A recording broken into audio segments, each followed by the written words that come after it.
اول شيء باش نتحدث فيه هنا هو على الاشكاليه بن قردان. هي احنا كنا قررت الاتحاد المحلي بن قردان قرر اضراب عام غدوه.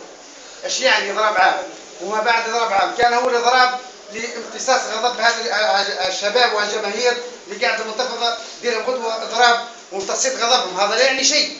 ايش معناها دير غدوه اضراب ومصيت وهديت الوضع؟ صحيح احنا الوضع غضب يهدى، لكن اذا كان يهدى من غير حتى معناها من غير حتى مفعول زايد. انما راينا ان احنا ناخذ موقف هو الاضراب وما بعد الاضراب. يعني ان احنا نعطوا مهله للحكومه هذه حتى باسبوع او حسب ما تقترح الجماعه. شنو هو احنا بتفعل لنا شو تبين لنا شنو يثمن.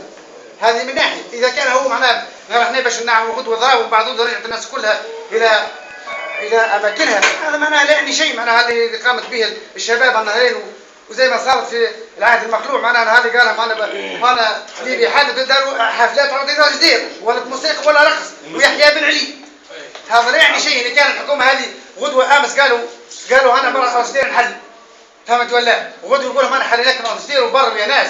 شوف شنو اش باش تلقوا في ليبيا. انتم يا ناس كان مشيتوا ليبيا اش باش تلقوا، وخاصه بن قردان. ولهنا باش حتى قبل تسموني نعر جهوي باش ناكدها الوضعيه هذه. بن قردان راهي بن قردانيه. انتم يا ابناء بن قردان وخاصه اللي يخدموا على خط باقيين يمكن موظف يشمني الوضع، لكن مش كيما يمس هكا خويا ولد عمي اللي ما عنده حتى وظيفه وقاعد متملح حاليا في ليبيا يمزفلوه ونهار مش عارف ايش يشتري له. انت كبن قرداني تمشي قصرين وشفناها الوضعيه هذه وهي ما تحدث ليبيا. وقت اللي كان ليسانس ما هداش وكانوا يجيبوا في الليسانس من قصرين ويجيبوا فيه هنا. وانت يا بن قرداني ما تنجمش تمشي لقصرين تجيب ليسانس وثم شكون مشي وبالدرقه والله قالوا نحكوا لك سياره.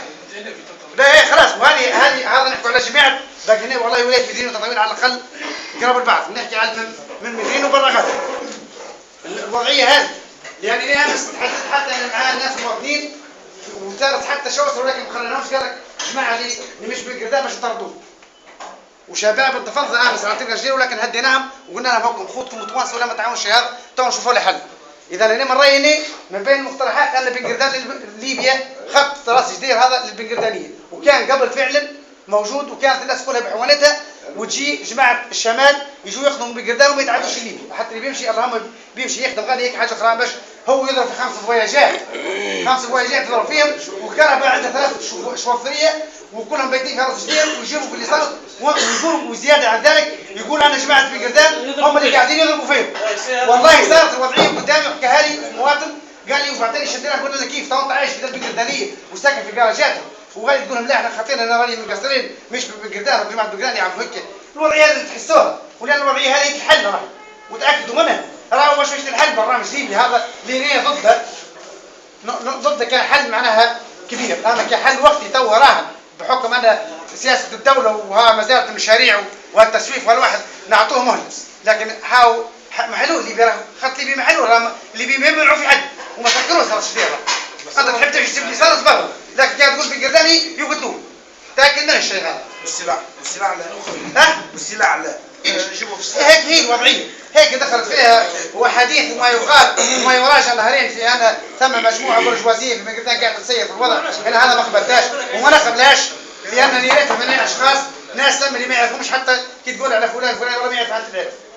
فهمت ولا؟ ولذلك يلزمنا حل جذري. بن قردان يلزمنا حل جذري اللي هو التنميه اساس كل شيء. خلوه برنامج ليبي هذا صحيح لان الناس تستفاد منه لابد. لكن هذا راه يلزم سياسه نتاع برنامج اللي يصفى في ليبيا. وتاكدوا حتى كان قالوا برا هذه السنه غدوه الليبيه راهم باش يتعرضوا. يزيد وبذلك زاد أدين هنا معناها واستنكر ما صرح به نائبنا في المجلس التاسيسي بصراحه لانها كان بالنسبه لي نراه تاجيجا للنار بين احنا والليبي. وقت يقول جماعه بن قردان معناها قاعد يحرضوا فيه الكتائب القذافي اللي هم مقيمين في تونس راه شيء لا يقبل. بصراحه هيك ما قبلتاش الكلام هذا بحكم انه راه يزيد يأجج الوضع. غدوه ثم ليبيه غدوه يمكن ينتقموا من الشيء زي هذا. ها؟ ما يروحوش بن قردان خلاص. يا اخي هذا ما خرج من قدام. احنا وكنا نسمعوا فيه. لا احنا شخص ما يعنيناش كنا نسمعوا فيه في المنابر وكانت الجماهير تتبع فيه الواقع. هذا ما صار.